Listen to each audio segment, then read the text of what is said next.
Now I want to show you how we work with duplicates in Power Query. Let's start first of all by selecting the query Sales 2019 to 2021 and making two copies of that query. So I'm just going to press Ctrl C for copy and Ctrl V to paste. And I'll press Ctrl V to paste again because I need two duplicates.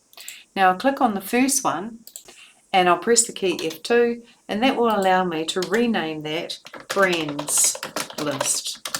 I'll click on the other copy, I'll press F2, and I'll call this Countries List. Okay, let's start with Brands List. I will click on the column heading brand, and I want to remove all the columns except this column.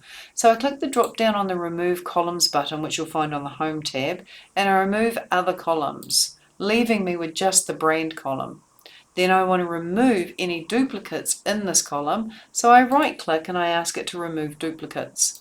And I'm left there with a unique list of 11 brands.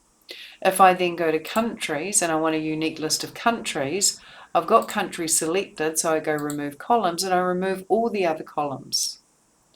I then want to remove duplicates, so I go up to the right click and remove duplicates. And I'm left with 3 unique countries. So you can remove duplicates and you can easily duplicate queries.